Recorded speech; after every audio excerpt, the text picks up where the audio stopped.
My name is Sikula Fanua.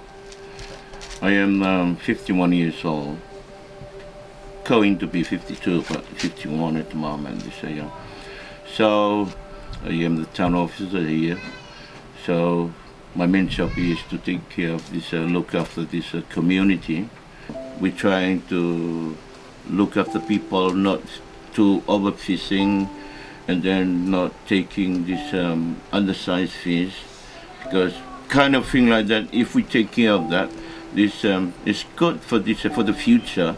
So that's my job, to look after this the whole community of this island here. I take care of this people of the community more than my family.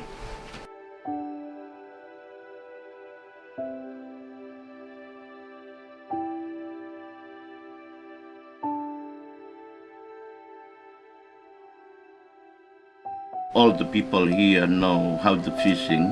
There's money to be coming for this for the village here. That's from the sea. They do fishing, and then get here, take a little bit for the family, and take the rest to sell in the market.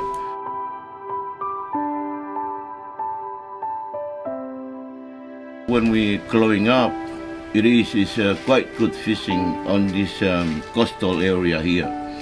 So, and then people from some other village came over here. So they don't very care about the people on the community of the island here. So that's why this the fishing is getting less, because they overtaking. There is hard time for us on that time. The people suffered.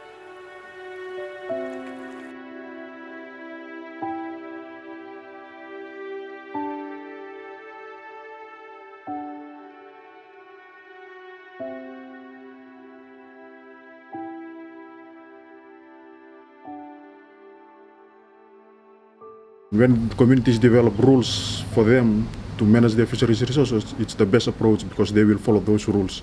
Instead of someone outside coming and telling them what to do, most of the time it's not, it doesn't have any positive outcomes, because it's driven by outside. So community-based fisheries management is all about community-driven approach.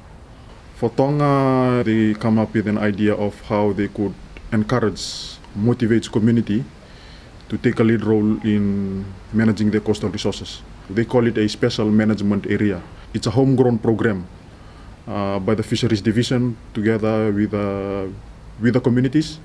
They develop their special management areas. In other words, they develop management rules that help manage their coastal resources with the community taking the leading role. So they go through a lot of planning and consultations, whereby they identify threats, they identify the possible solution to those threats, and they came up with management rules that communities have agreed as a whole to follow in order for those resources that have been exploited to recover, and also for the long-term sustainability of their coastal resources. Nei au ke taimi nei ka ke te fuwa ya ha me ai tahe mau. Lahi ko no tau tai pa ka ke te fuwa ya ha me ai mau ta. E taimi ko nei la fuwa ai atahi. Taimi ko mau kwai mahino ka mau tolu o alo I kai ke feitu to loloto an. Iyo. Aya ko mau fulahi pe kakai hifu ki tahi o tau tai aho, tau tai po uri, tau tai aho, tau tai po uri. Moi kakai ke he pe tongan katoa ngofua ki hao tau tai o mau kolo. Na mau kau ki he programa petu pure ima ke he ua fetaha fitu.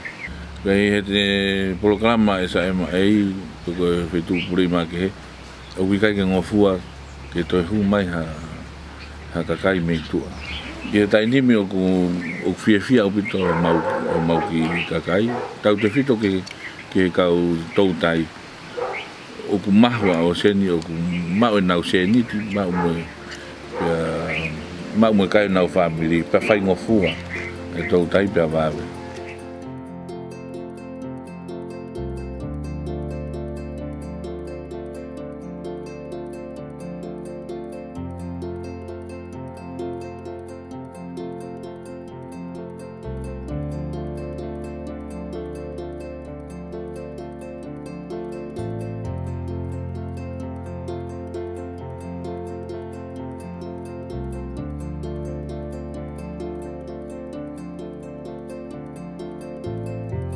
Good morning, everyone. I am William Sukimi with the SPC Sustainable Livelihood Section, and I'm the Fisheries Development Officer.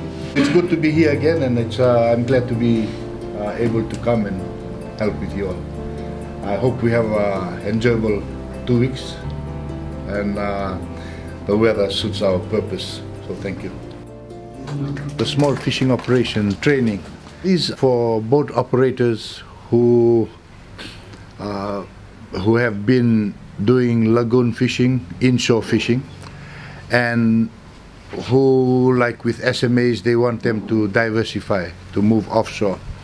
So we get to come and show them the offshore fishing methods and boat handling skills and the requirements for going offshore, so that if the need arises, they can move offshore to do offshore fishing for pelagic, larger fish, and to do it safely.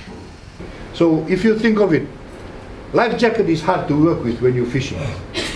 So when the boat is moving, we must all have a life jacket, because this is the time where that life jacket is very important to be worn. Because when you are traveling at high speed, if something happens and the boat flips, you fly out of the boat. There's no, if that happens, there's no time to reach in the boat and try to grab a life jacket to put it on, or to search for a life jacket after that. Every project, every training I go and I do, it has its sort of own flavor. Yes, I have many good ones. We have a good time during the training, and everything goes according to plan, which most of them do.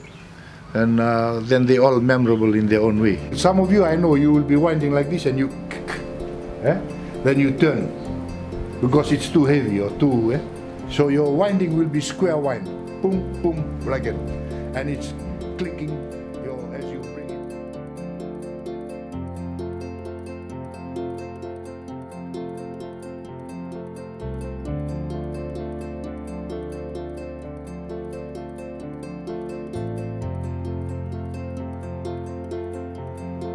I'm conscious that I'm dealing with fishermen. Fishermen too are proud. Like everybody wants to be a good fisherman. We're all professors of fishing. So I try to make it like we do it together as a group. We share ideas. And I have some ideas that I can share with you. And you may be familiar with some of my ideas, and maybe some you don't know. And hopefully I can learn from you too. My name is Shola Marimari, Deputy CEO for Ministry of Fisheries and Head of Fisheries Science Division. Changing of the fishing method in Tonga, it's a need since the coastal fisheries resources have been overfished here in Tonga. And if we continue to use the same fishing method, it will continuously deplete the fishery stock. I buy fish from the fishermen, but now it's very small. The fish is more expensive now than before. The people fishing too much. With regard to food security, it is an issue. Because people, when we have less fish available, or people afford to get to have fish for food, they will be shift and eat the imported like meat, chicken, which is the problem for the people's health. It links to those diabetes or other NCDs issues. There is an issue with that in Tonga. This training is very important to me because it's a new method they showed us.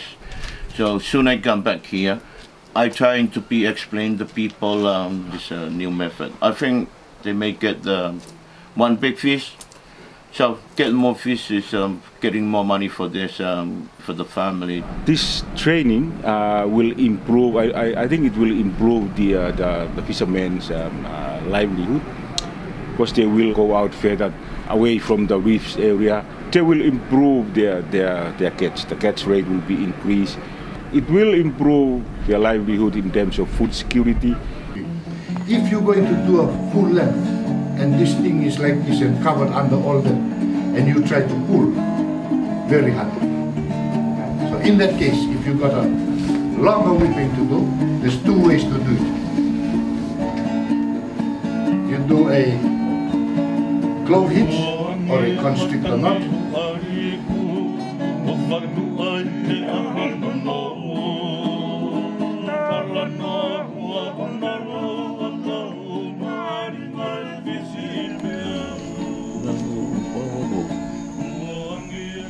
Kaya huwag sa kolog, mag-umita.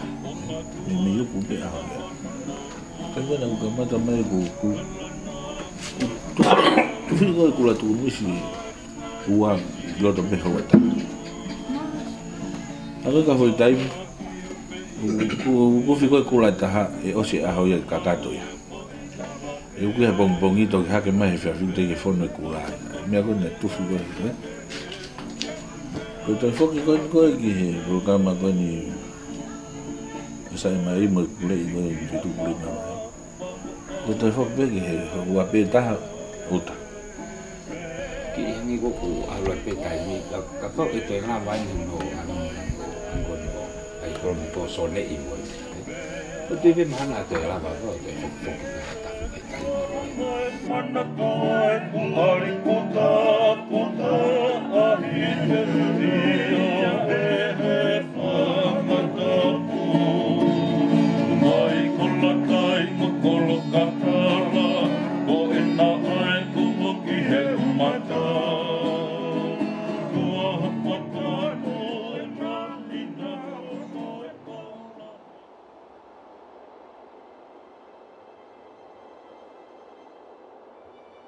I have 7 children. I would like them to live in a better country with with a healthy food. I think that's what I need for my children to have. Yeah. My father is a town officer for almost 40 years. He's starting a fight for the management area for us. So he passed away, and then the time for me to come up and then pushing SMA to be done. I have two granddaughter. My dream for the future for them is like my father dream to us to be keep pushing the people not overfishing, trying to be growing up to be much better people. I'm proud of that.